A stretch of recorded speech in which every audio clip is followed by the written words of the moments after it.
Hello, my name is Elijah Hotanimola, and I want to welcome you to this first edition of this talk show. I am so excited to be here, and most importantly, I'm so excited to have you join me. I want to use this opportunity to appreciate everyone, and especially my wife, for the support my team and I had received since we started the publicity of this show. I want to say thank you for your support. Thank you for believing in me. Thank you for believing in the team. And I trust that you will receive immeasurable value in return for your time and resources. On the show, we'll be focusing on discussions related to relationship, marriage, and lifestyle. I believe these three aspects are core aspects of human life that require full attention. And I say this because I understand that we are relational beings, and the quality of our relationships greatly influence and affect the quality of our lives. The quality of the lives of people living in society greatly influence and affect the quality and the progress of that particular society. And most importantly, the quality of our relationships, the quality of our lives greatly influence and affect the quality and the standard of the life that we will leave behind even for the coming generation. And this is why I believe that we need to pay due diligence and full attention to these three aspects of our lives. On this edition of the show, I will be discussing on a subject that cuts across virtually all aspects of human lives. But for the sake of this show, I will narrow it down to our relationships and our marriages. That is how this subject affects our relationships and our marriages. I'll be talking on the subject mastering role transitions. I don't know if you have heard some men, married men, make some certain statements in the society, perhaps when they are relating with women in their workplace or in the society, especially when they expect that they respect them and they don't give them the respect that they are demanding for. And obviously, it's not that they are also reciprocating the respect or they have earned the respect, but simply because they believe that they are the man. They have this idea that they are the man, they should be respected by every woman, even though they don't do the same thing to them. They make statements like, don't you know I have someone like you in the house? That is, I have people like you living under my roof, referring to their wives. And really, you wonder, why would they think like that? What is the source of such thought? Where is that thought coming from? Really, we can't blame them. And obviously, when you check deeply, you find out that they don't have the best of marriages. And this is because they don't understand that there are role transitions. I want you to understand that as a man, every woman in the society is not your wife. You are the leader and the head of your wife in your own marriage, not the leader and the head of every woman. And this is one thing we must understand. Marriage is an institution. When you come under that institution, you are the head, the leader of your wife in that institution. The moment you step out of that institution into the society, you are no longer the head or the leader of every woman. You become the position or the status that you are meant to assume. I don't know if you get what I'm trying to say. And that is why it is very important for us to take note of this. Listen, as a man, you are not the leader in every institution in the society. Every woman you meet in your workplace in the society is not the same woman under your roof. When you act like that, you are simply displaying your ignorance, your foolishness, and your immaturity. And that is why you must grow up. You must wake up. You must understand how institutions run and how you should master your role transitions in the various institutions that you find yourself. There are various institutions that we find ourselves. We have the business institution, the career institution, the religious institution, the societal or governmental institutions, academic institutions, and marriage institutions. And so therefore we must understand that there are positions that we are meant to assume in these institutions which will most of the time differs. I hope you get what I'm trying to say. And sometimes too, you hear some women too, they make statements like, no man can tell me what to do. Nobody can give me instructions. I mean, men, no man can give me instructions. Now, the problem they are having is that they have not understood the balance and the peculiarities of the marriage institution, and especially how every institution runs. You know, most of the time they think they are tough. They assume that attitude connotes toughness or a sense of independence. You must understand that actually what is beneath that is what we can call inferiority complex, insecurity, low self-esteem. If you are secure, you will understand that no man is superior to you and you are not inferior to any man. The only thing that is peculiar about institutions is that institutions have structure and order. In every institution, there's a structure, there's an order, and in that structure, we have positions, we have status, and in that attached to that status and that positions, there are role specifications and descriptions. And when you come into the marriage institution, you must understand the structure. You must respect the structure. If you cannot honor and respect the structure in the marriage institution, then you are not mature enough to go into that institution. There are requirements for enrollment. You don't just go inside. You must understand the structure before you go there. There are private universities that they have structures and requirements that don't permit you to use your mobile phones when you're on campus.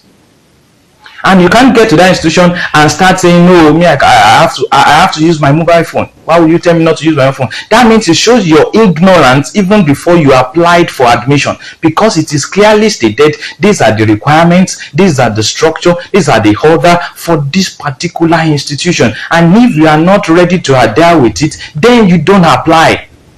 Same goes to the marriage institution. Listen to this.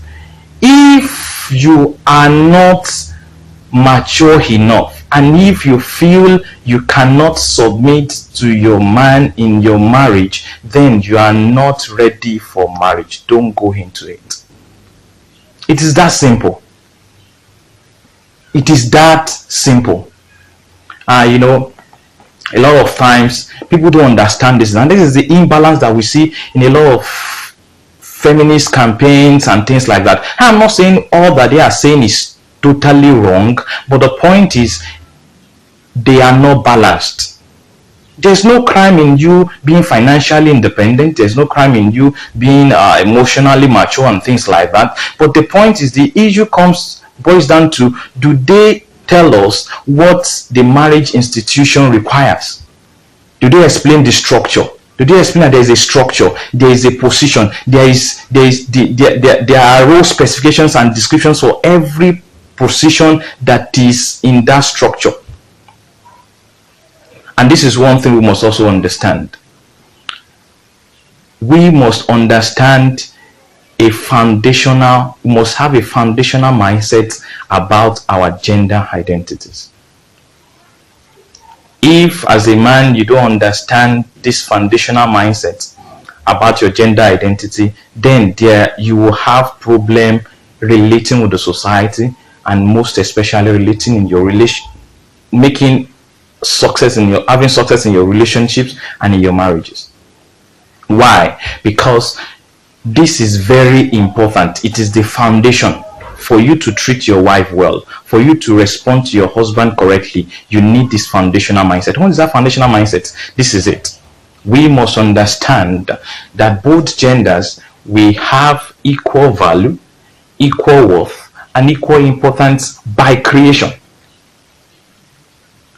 Nobody is superior to the other.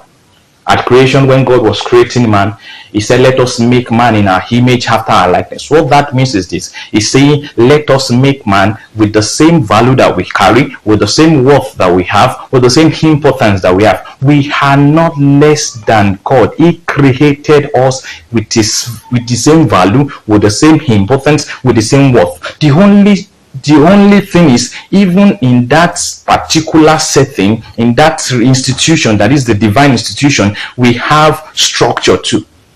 And that is what we also follow in other institutions that have been created afterwards. There's a structure. There's a God up there who is serving as the leader, and we are here serving as the associate or the follower. It doesn't connote inferiority or superiority.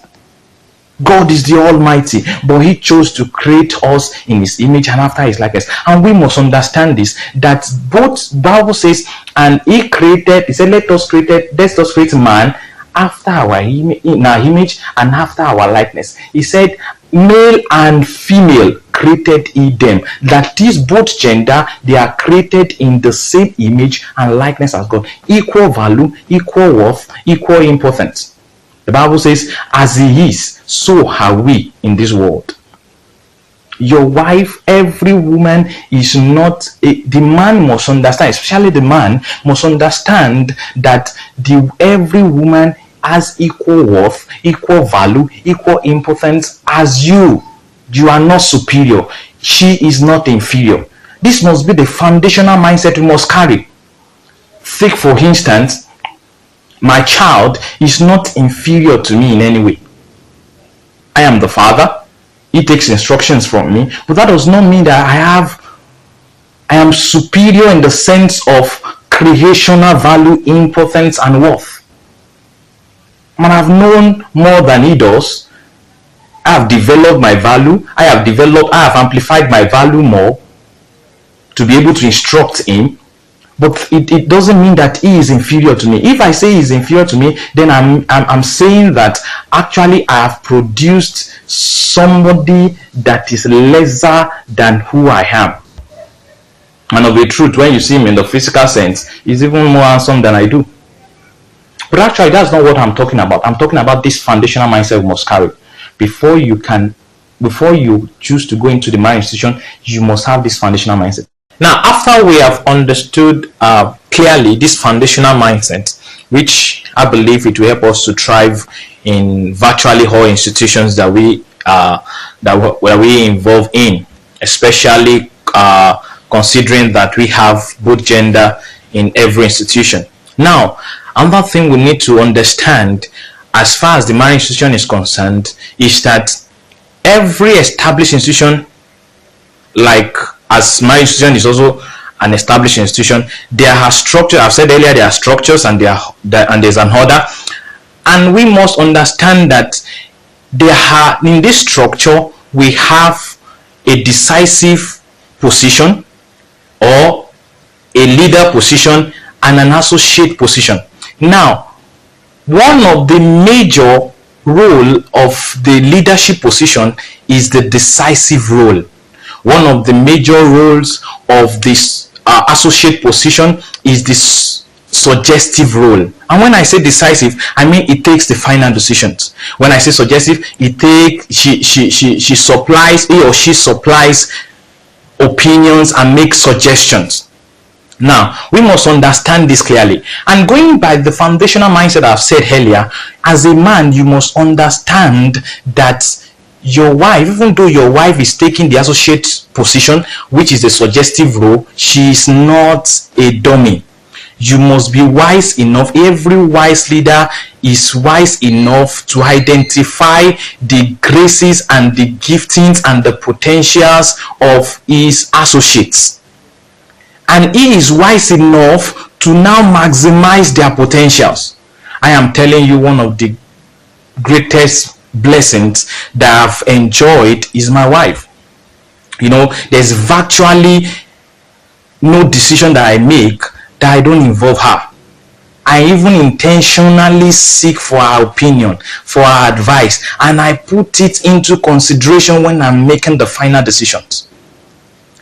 It doesn't show that you are wise if you cannot maximize the potentials of your wife.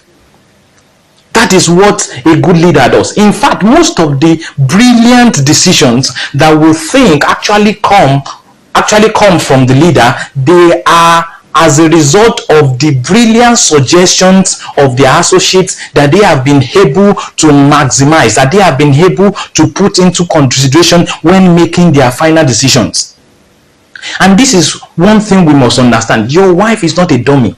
And if you believe she doesn't have any any intelligent suggestions to make, you just believe that she's a dummy, then I think we should question your intelligence and your sanity and your wisdom for actually choosing such person as your wife in the first instance.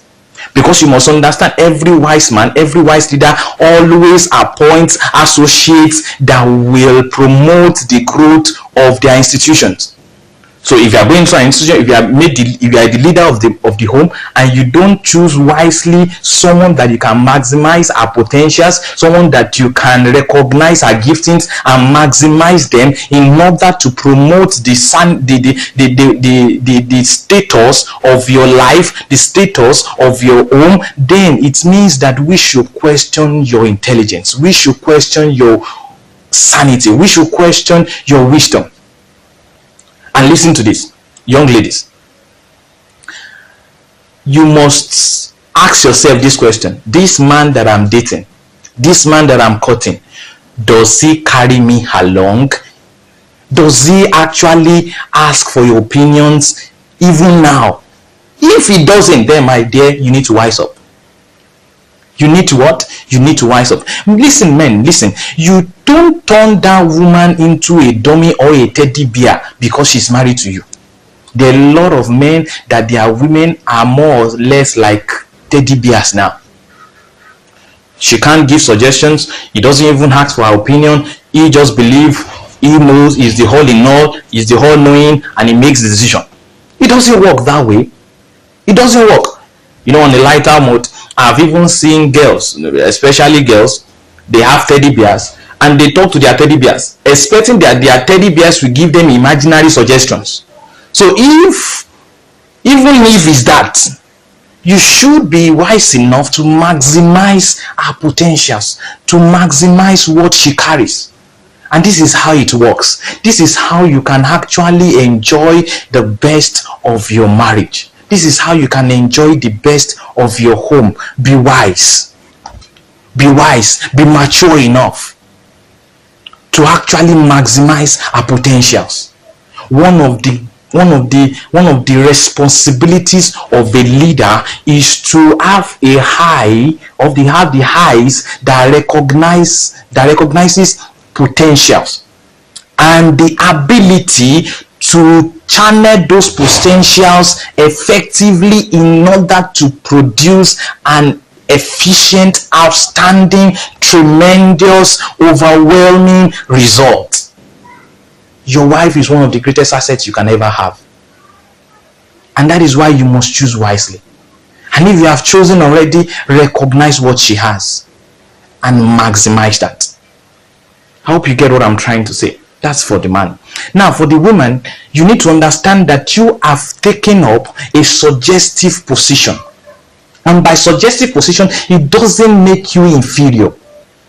It's only the position that you have to take in that structure. And why we have that structure is because no organization, no established institution can thrive without a structure that they follow. And including my institutions cannot thrive if we don't follow the structure that have been laid down. You are the associate, you have the associate position. Your major role is a suggestive role. If you want to enjoy the best in your marriage and you want to thrive in your marriage, you must honor and respect the structure of that marriage. You must honor it. You must respect it. That is how it works. Your progress and your relevance in that marriage is tied to your ability to honor that structure. It is tied to your submission to your leader. It is tied to your wisdom and your humility not to usurp your leader's authority. It is tied to you making your opinions known in a suggestive manner and without any form of pride. Not thinking, not expecting that your suggestions will take the lead. Just give your opinions as a suggestion and trust that the intelligent man that you have married will consider your suggestions and bring out the best decision out of it. The major thing is that we want the best decisions. The major thing is that we want the best decisions to rule. Because when we get the best decisions, then our institution grows. And that is one thing a man should also know. The outcome is the best decisions. It's just to get the best. So many times the suggestion of my wife end up being the decision that we make eventually. You know why? Because our suggestion is, I consider the suggestion, if the suggestion is better than my own suggestion, my own opinion, then it means that the best should rule. And that is how we should run our organizations. It is foolish for any leader to say, oh, it is a suggestion from an associate, it's an opinion from an associate, and it is clear that suggestion, that opinion is the best, and you don't take it. That is foolishness. That means you don't value the overall progress of that institution. And the woman must understand her place. Please understand that you have the suggestive role. That does not make you inferior. That does not make you less than the man. It only means that you have understood how to honor the structure. And like I said earlier, don't marry a man that you cannot trust or respect enough to submit to. Please don't, because there's a structure. You have to honor this particular structure. Hope you get what I'm trying to say. And that is how we can rule. That is how we can reign. That is how we can achieve success. That is how we can achieve greatness. Young woman, young man, understand this. Your decisive role doesn't mean you are superior. Your suggestive role doesn't mean you are inferior. By creation, you have equal value, equal worth, and equal importance. Hope you get what I'm trying to say.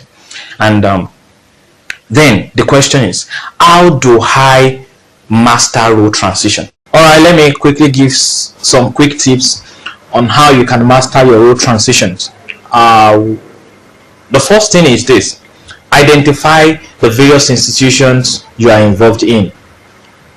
As a married woman, as a married man, you are involved in the marriage institution.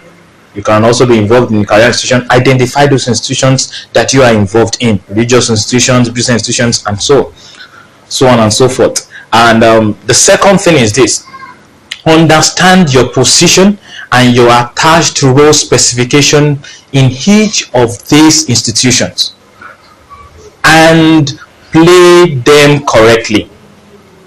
Then the other thing is this, the third thing: consciously master role transitions. I mean, consciously do that.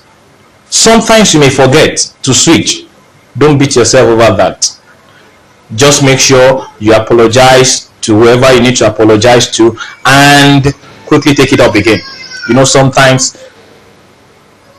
it could be overwhelming. Sometimes myself, I forget, and if I did something wrong or approached situations in a wrong way, I quickly make amends and switch back to my position and my role specification. That is it. Now, the fourth thing is this: see everyone as God sees them and treat them that way. This one is universal. If you have this mindset to treat everybody as God sees them, and to see everybody as God sees them and to treat them that way, you will be successful. Even when you forget to switch role transitions, it will still help you. Now, the other thing is this: the fifth thing is this: respect every structure and order in every institution. Respect those structures, respect the order, respect how it is meant to be. Respect it. Now, the last thing but not the least is this: cultivate a lifestyle of love. Love always wins. It can never fail. Even when you forget to switch, even when you forget that, oh, I'm no longer in my place of work, I'm now in the home. If you have cultivated a lifestyle of love, your inadequacies and your mistakes will not be that visible. will not be that obvious. You will still be safe and still be successful. Cultivate that. Now let me close with this. Don't enroll in the marriage institution if you cannot submit to that man, because the position you are applying for, or that you are meant to occupy in the marriage structure, in the institutional structure of marriage, the role description and specification is for you to submit. If you cannot respect that, don't apply. For the man, if you cannot see and treat your woman, your wife, as of equal value, equal worth, equal importance by creation, and lead her in same way to maximize her potentials, my dear, don't enroll in this institution. It is for the mature. Now, this is because your role, the position you are applying for, this is the requirement, this is the job description, this is the role specification for the role you are applying for. And if you want to be successful in it, then you have to abide by the descriptions. Yeah, I hope you have been able to gain something in this edition. I trust that this knowledge will transform your lives, and I believe that you will apply them correctly. I hope to see you transformed and to hear your testimonies. And please go to my pages, like them, subscribe to my YouTube channel. It is free. Comment, share, and repost. There's no crime with that. Just ensure that you acknowledge the source. I look forward to see you next week. Next week I'll be discussing on something more interesting, and you don't want to miss that. Thank you for tuning in on this edition. God bless you, and please stay safe.